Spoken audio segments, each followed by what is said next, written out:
What is up, guys? This is recuber here, and today I have a highly requested video coming for you guys.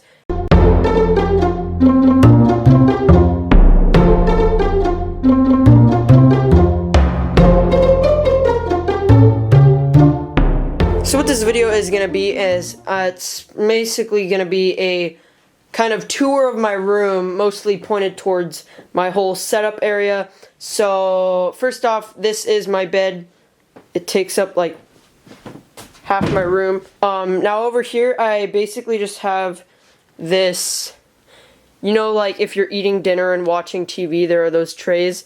I just brought one of those up here, and it's holding all my cubes, timers, blindfolds, speed stacks, all that. This is a charger to my camera, and then let's get this in focus. There we go. So this is a pretty cool remote that I got. So as you can see, I can turn them all off and it turns all the lights off. So this one, if I push 1, it does that. 2, it does that. And then the 3 one's the cool one because it just like basically controls all the lights at my setup. So instead of having to manually go and turn them all on, I can turn that on, and if I wanted to, I could manually turn them off like that. So the remote helps. This is a 3D print of me that my dad's friend did at his work. It's pretty cool. It's pretty accurate too, but I dropped it, so there's a little mark right there. So that's kind of fun to have around. And then I have all my main speed cubes here. Skewb is the best one, so I have that on the little stand. But I have my main speed cubes, and I have a screwdriver, all this other stuff, a bunch of pens. And then here are my small unboxing knives. This one and this one. And then here is my huge unboxing knife. Now, speaking of lights, if you're ever at IKEA, then I highly recommend you buy the one I'm about to show you. So just by turning on the main switch, you see it turns it on. And I like to call this the Death Star light because it kind of looks like it. But it's really cool when you pull it open. And I think it's kind of cool that on the string, this part, it's the same exact design as this whole thing when it's closed.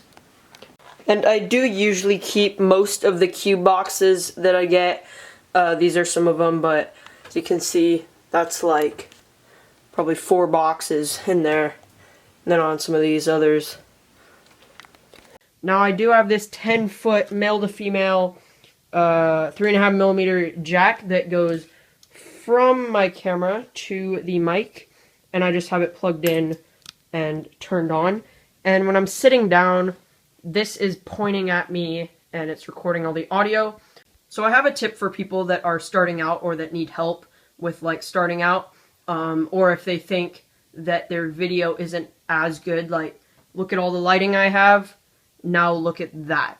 Like some people might need help with what they're doing wrong. Now you see ISO 200.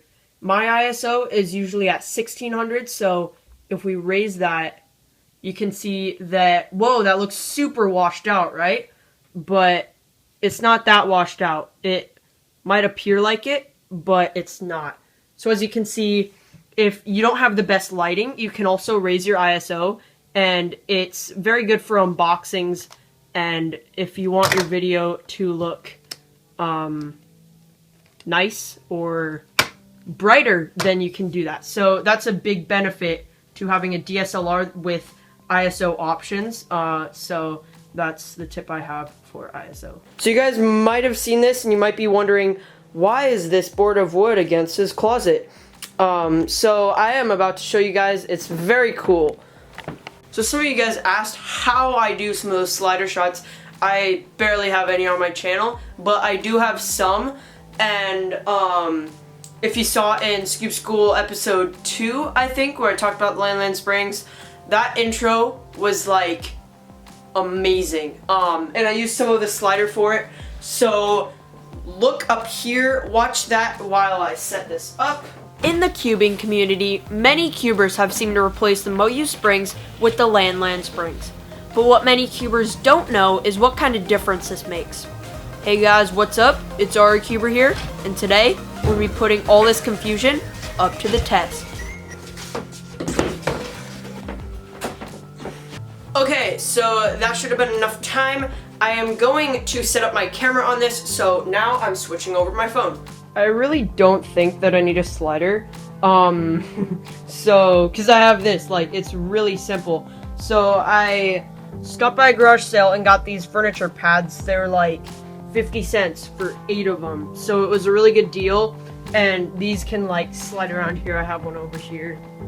But these like slide around really easily. And this wood is pretty smooth, so it'll just go right across.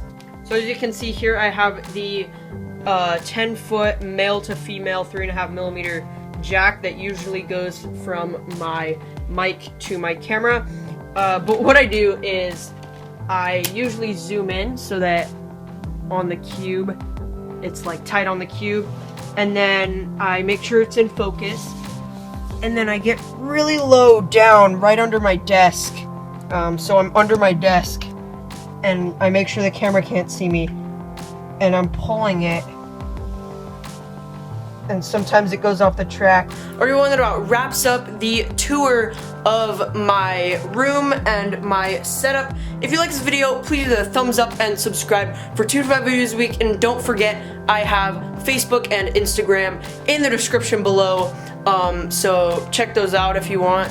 Go follow me, stuff like that. So yeah, thank you guys so much for watching. I'll see you guys next time.